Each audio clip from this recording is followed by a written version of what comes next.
Olá, meus queridos, tudo bem? Nessa nossa segunda aula, nós vamos entender um pouco sobre os principais aspectos legais da educação brasileira. Nessa segunda aula, eu fiz questão de fazer um resgate das três principais LDBs que nós tivemos, tá? Aonde nós vamos aí falar um pouquinho sobre os principais vamos colocar assim, os principais pontos, né, que deve ser lembrado, discutido sobre a primeira LDB, né, publicada em 61, que é a Lei 4.024, tá? Depois a Lei 5.692, publicada em 71, dentro do período militar. Ela teve várias alterações dentro do processo educacional. Inclusive, nós vamos retratar um pouco sobre o próprio ensino à distância, que foi discutido nessa segunda LDB, e a atual LDB, né, que nós estamos falando aí da 9.394. Então, essa nossa aula, nós vamos articular essas três LDB, ver aí qual foram as suas principais mudanças e implantações. Então, vamos junto aí para a gente poder compreender de forma bem objetiva, né, essas três leis que criaram, organizaram e fundamentaram a educação atual aí que a gente está vivendo. Falar de organização e legislação educacional sem entender um pouco sobre o percurso, vamos dizer assim, legislativo, né, das leis que ampararam e regulamentaram a educação é meio complicado. Então é preciso nós conhecermos um pouco aí essas relações. Então vamos juntos. Então qual o objetivo? Né? Conhecer a atual Lei de Diretriz e Base da Educação Brasileira e suas principais mudanças, né? Objetivando aí a Lei 4.024 e a Lei 5.692, a primeira e a segunda LDB. Então a gente começa, eu sempre costumo colocar em pauta que tudo, na verdade, quando se trata de educação brasileira, que dentro de um processo formal, é sempre bom lembrarmos que o ponto, o ponto, né, que o campo legislativo do governo republicano iniciou seus dias com a reforma Benjamin Constantine, é dirigida ao ensino do Distrito Federal, no caso a cidade do Rio de Janeiro, que era a capital nesse período. Entre outras coisas, essa reforma criou o Ministério da Instrução, Correios e Telégrafos. Então, a partir daqui, o Brasil começa a caminhar dentro de um sistema organizacional de educação.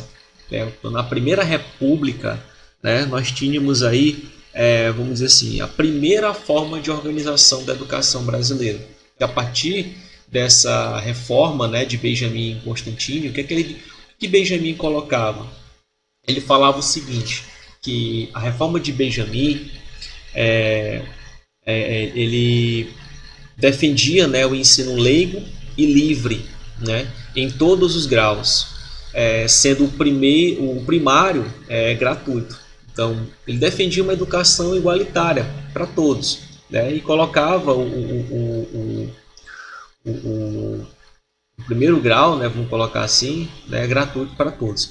Então, sendo o primeiro gratuitamente. Então, a reforma Benjamin Constantine, instituída pelo decreto 981, que foi instituído em 8 de novembro de 1890, teve como particularidade, que esse é um ponto importante, que é a montagem de uma diretriz educacional que abrangia todos os níveis de ensino. Então, o que Benjamin defendia, né, era uma estrutura, uma legislação, né, para que a educação de fato ela pudesse se organizar. Então, em consequência disso, nós tivemos a primeira LDB em 61, né, conhecida como Lei 4.024. E aqui, ó, essa LDB ela foi instituída após a proclamação da República de 1889 e também tem como marco a revolta de Benjamin Constantine, que defendia a criação de uma diretrizes, os processos de reforma do ensino público, né, como vistas as instaurações de uma educação pautada nas necessidades da população em nível escolar. Então, era por onde esses 5 principais pontos foi o que levou, na verdade, à construção dessa primeira LDB. Tá? E o segundo ponto é importante porque criava aí uma LDB que viesse a atender às necessidades básicas da população, principalmente a população de massa, né? Aquela que não fazia parte da elite, que tinha uma necessidade muito grande de obter conhecimento. Terceiro ponto, né, a instauração de uma escola primária precária tanto em termos de qualidade como em sua expansão, né, pautada sobretudo no contexto político, descentralizador e de autonomia dos estados. Então, a primeira LDB coloca a educação como responsável por ela o próprio estado, que tinha autonomia sobre tudo, e uma educação descentralizada, uma educação que não fosse elitizada. Sabemos que durante o processo da prática, né, ainda é algo muito complicado, muito delicado, muitas pessoas ainda... a educação ainda é tratada muito dentro dessas duas diferenças, né? A educação para a elite e a educação para a massa. Mas já na primeira LDB já se discutia isso, uma educação descentralizada, que todos pudessem ter acesso. Quarto ponto, né, a partir desse período, houve alterações na população atendida pela educação pública, pois as classes menos favorecidas buscavam, na instrução escolar, meios para a melhoria das suas condições sociais de vida. Então, o que acontece? A escola pública ela passou a ser mais procurada, principalmente pela massa, em busca, né, de melhorar a qualidade de vida, tipo as pessoas buscando um conhecimento, para que elas pudessem melhorar suas condições, para que ela pudesse dar uma vida melhor para as suas famílias. Então, o último ponto ele vem colocar que o aumento da procura pela educação, atrelada ao aumento da demanda de pessoas para o trabalho nas cidades, ocasionou uma crise de ordem educacional, instaurando-se assim problemáticas relacionadas ao acesso, atreladas à falta de estrutura das escolas para atender a necessidade da sociedade em expressão. Nós sabemos que a educação ela sempre teve como direcionamento o mercado de trabalho. E nesse período o mercado de trabalho estava em alta, crescente. E com a liberação, vamos dizer assim, da educação, muitas pessoas recorreram ao ensino para melhorar as suas condições de vida e também suas técnicas de trabalho. E devido à educação naquele tempo ainda não ter uma estrutura adequada, houve um problema, né, relacionado à questão da infraestrutura. Não tinha infraestrutura adequada para atender uma demanda que estava crescente dentro do processo educacional. Então, a partir daqui, nós destacamos os 5 principais pontos da primeira LDB. Primeiro, como é que ela organizava a educação na década de 60? 4 anos de ensino básico obrigatório. Então, a partir daqui, nós tínhamos os 4 primeiros anos obrigatórios, por isso que na primeira LDB muitas pessoas só concluíram até o 5º ano do ensino fundamental conhecido hoje, vamos colocar assim. Então, apenas o início ali era obrigatório, apenas visando o processo de alfabetização, de escrita, leitura e também tabuada e assim por diante, né? Buscava atender as classes menos favorecidas, não visava tanto a questão da elite, colocava o Estado como responsável pela educação formal. Então, o Estado ele era o responsável por todo o processo educacional. Aqui não existia ainda escola privada, vamos colocar assim. Caracterizada por não ter qualquer preocupação com o ensino básico. Tá? Então, foi uma LDB assim, que ela não estava muito preocupada, né, com a formação básica do cidadão. Ela queria ali apenas ensinar o cidadão a escrever, a ler, vamos colocar assim, mas a sua formação completa, como nós conhecemos hoje, educação infantil fundamental e médio, para que ele tenha acesso ao ensino superior, isso não era a preocupação, né, da primeira LDB. E nas palavras de Saviano, ele fala o seguinte, que a Lei 4.024 era inócua, ou seja, que não prejudicava, mesmo privilegiando a elite. Por exemplo, era uma educação que não agregava muito. Ela dava uma oportunidade da pessoa aprender a ler e escrever, mas ela não agregava tanto, ela não afetava, não prejudicava o conhecimento da pessoa, e o pouco que ela ensinava era apenas para que as pessoas pudessem saber ler e escrever. Ela não prejudicava, mas também não agregava muitas coisas. Tá? E dessa mesma forma, a elite ela continuava sendo privilegiada. Então foi uma educação básica, mas que ela já deu o pontapé inicial, né, da organização da educação brasileira. Já na segunda, a gente percebe um avanço e um crescimento muito grande dentro da legislação. É porque você tem aqui, ó, a Lei 5.692, ela foi uma lei, a LDB, implantada no contexto de regime militar. Então você percebe que muitas coisas mudaram. Por exemplo, na primeira LDB nós tínhamos a estrutura da disciplina, nós tínhamos geografia, nós tínhamos história, só para vocês fazerem um comparativo. Na segunda LDB, essas disciplinas elas foram retiradas do currículo porque diziam que elas promoviam manifestações, libertavam as pessoas para se promover isso. Então houve uma mudança na estrutura de disciplina, tá? Então por isso que foi falado que foi implantado dentro de um contexto militar. Então, com a ditadura militar instaurada em 64, surgiu também uma nova Constituição Federal, que foi a Constituição de 67.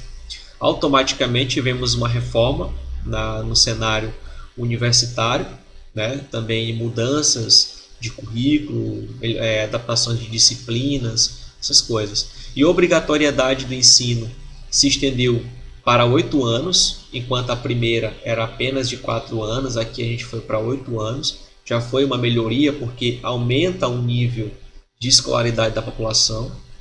Preocupava-se sumariamente com a formação do cidadão no desenvolvimento de suas potencialidades, né, para se atender às exigências do mercado de trabalho e o exercício pleno da cidadania. Então, era uma educação que foi formalizada para formar pessoas para o mercado de trabalho e não assim para o campo da pesquisa ou para o desenvolvimento social, pessoal. Era uma educação focada, né, na questões trabalhistas, né, na formação de um trabalhador, né, preparado para atuar dentro das indústrias, dentro do comércio, enfim, era uma educação totalmente profissionalizada, né? A educação profissional, vamos colocar assim, surge aí essa nova linguagem. Então, vem também o surgimento da educação à distância, né, como possível modalidade de ensino, que hoje já é uma modalidade de ensino, mas a partir da segunda LDB passou a ser discutido essa nova modalidade, e também a reforma do ensino médio, né, onde se tem aí o primeiro e o segundo grau, né, onde se falava do antigo ginásio, né, que muitos estudaram ainda nessa LDB. Eu particularmente, no meu período de ensino, eu comecei por ela, né. Lembra que nesse período aqui, ó,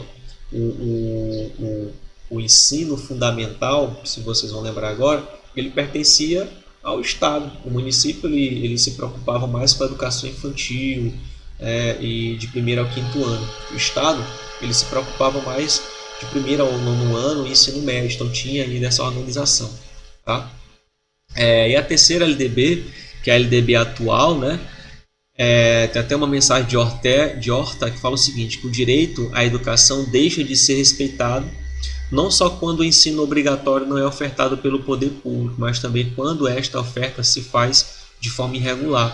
Torna-se assim de sua importância determinar de forma clara o que caracteriza a oferta irregular de escolarização. Então, a partir da terceira LDB, nós tivemos foi toda redesenhada, nós tivemos uma nova educação, né?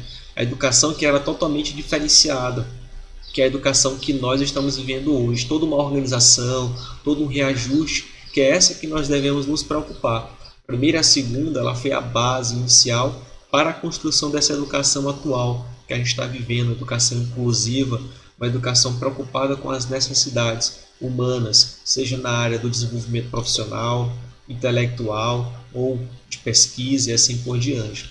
Então ela está estruturada dessa forma. Como é a organização da educação brasileira hoje, conforme aquilo que a LDB tem, né? Nós temos aí, ó, a educação básica até o ensino superior. Nós temos a educação infantil, o fundamental, o médio e também, é claro, o ensino superior. E como isso está organizado? A educação infantil, né? Nós temos a creche de 0 a 3 anos de idade. A partir daqui a criança, a partir desse período, lembrando que creche não é o ensino obrigatório, o ensino ele se torna obrigatório conforme a LDB a partir da pré-escola, que é de 4 e 5 anos, tá? Então é gratuita, mas não obrigatório, é de competência dos municípios. Então o que acontece? De 0 a 3 anos tem uma creche, e a partir dos 3 anos de idade, né, no caso a partir dos 4 anos de idade, o aluno entra na pré-escola, tá? Que é de 4 a 5 anos de idade. nossos filhos eles entram a partir do momento que completam, né, os 3 anos de idade, dentro ali do prazo legal. Aí sim o ensino se torna obrigatório, mas ele só é obrigatório de fato quando o aluno está na pré-escola. Nós chamamos de nível 2 e nível 3, até ele entrar no primeiro ano. A gente vai ver isso com mais detalhe lá na LDB. Então aqui nós temos a educação infantil, que é organizada em creche e pré-escola. Nós temos o ensino fundamental, que é os anos iniciais de primeiro ao quinto ano e os anos finais de sexto ao nono ano, que é o ensino obrigatório e gratuito. E os municípios serão os responsáveis por todo o ensino fundamental. Então, desde a educação infantil até o ensino fundamental é de competência do ensino municipal. E o ensino médio, o antigo, era apenas o segundo grau, que era do primeiro ao terceiro ano, né? O antigo segundo grau, que eles falavam, só fazendo uma observação. O ensino médio antigamente era chamado de segundo grau, né? Que nós tínhamos o primeiro e o segundo. Hoje nós temos aí o primeiro do primeiro ao terceiro ano, tá? E é de responsabilidade dos estados e podem ser técnico, profissional ou não, tá? Isso é uma organização que nós temos hoje dentro do ensino médio. Ele pode ser técnico, que é aquele que os institutos federais oferecem. Na nossa realidade nós temos também o Colégio Holendina, que está caminhando para essa realidade de ensino profissionalizante, né? Vamos colocar assim, tá? Ou pode ser o ensino básico mesmo, que a gente conhece, já estudamos nele, enfim. Então, aqui são as referências, e só para a gente lembrar que as 3 LDBs elas foram responsáveis por fundamentar e organizar toda a estrutura educacional que nós conhecemos. Na nossa próxima aula, que é a terceira aula, nós vamos conhecer um pouco mais sobre a estrutura da LDB, o que a LDB nos coloca em relação à estrutura e à organização da educação brasileira. Lá a gente vai conhecer melhor, né, essa estrutura aí que vocês acabaram de ver, principalmente na terceira LDB, tá?